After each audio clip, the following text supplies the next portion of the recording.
Michel Foucault, em 1975, escreve a obra Vigiar e Punir, História da Violência nas Prisões. Destacarei neste vídeo alguns pontos importantes desta obra. Para Foucault, as concepções filosóficas são inseparáveis das concepções morais, jurídicas e políticas, mas, sobretudo, das formas de poder de cada época. Um certo tipo de saber vai sempre de par com um certo tipo de poder.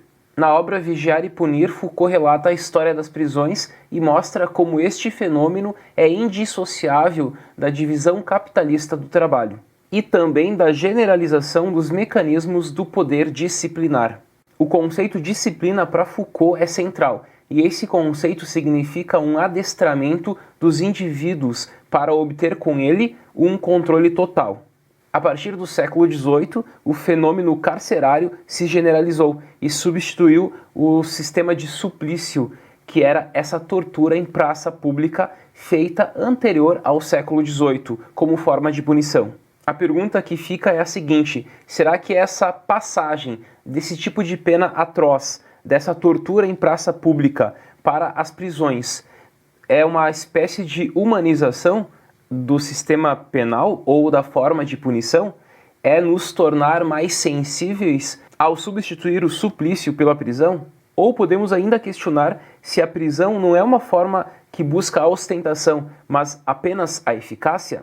O iluminismo não seria equivalente a uma forma de vigilância em que todo indivíduo passa a ser vigiado e controlado pelo poder? A obra é dividida em 4 capítulos. No primeiro capítulo, Foucault fala sobre o suplício, tratando do corpo dos condenados e da ostentação dos suplícios.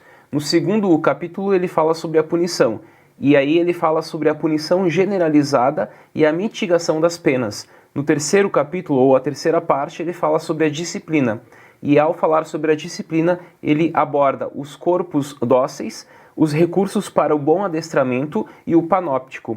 E no quarto e último capítulo, na última parte, ele fala sobre as prisões, abordando as instituições completas e austeras, a ilegalidade e delinquência e o carcerário.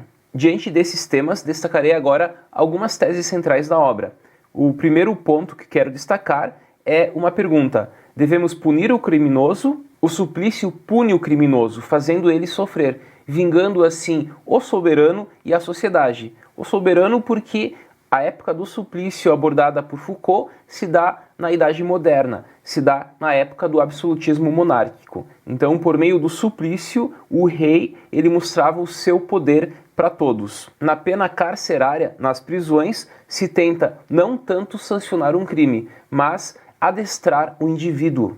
Portanto, a partir do século XVIII, com as prisões, não se julga tanto o afastamento da lei com um ato, mas o afastamento do indivíduo da norma. Assim, a generalização das prisões vai de par com a teorização e o surgimento de uma nova figura, que é o delinquente.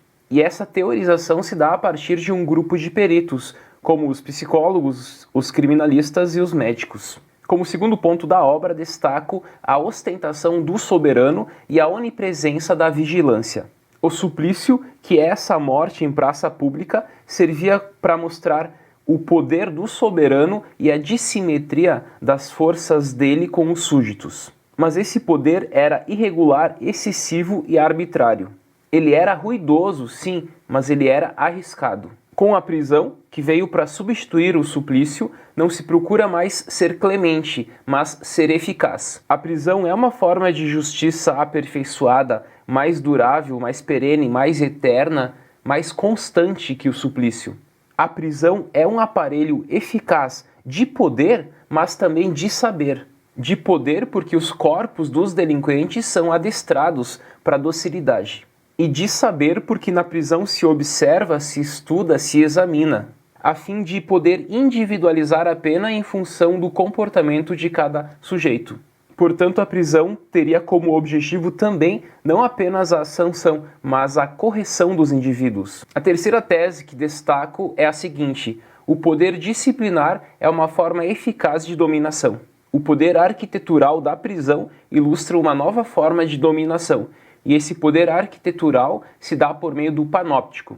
O panóptico é uma invenção de Bentham que permite uma distribuição assimétrica de luz e olhares. O vigilante no panóptico ele fica no centro, na sombra, e ele controla as celas que estão iluminadas. A forma de dominação do panóptico é invisível e econômica, porque menos pessoas a exercem e ele é mais eficaz. A sua vigilância é permanente nos seus efeitos, mesmo se for descontínua na sua ação. Porque o indivíduo que se sente vigiado interioriza o olhar do vigilante, e mesmo se ele não estiver sendo vigiado, ele exerce uma espécie de autocontrole sobre si mesmo, por meio deste medo de uma vigilância constante. Assim, ele se torna o princípio da sua própria sujeição.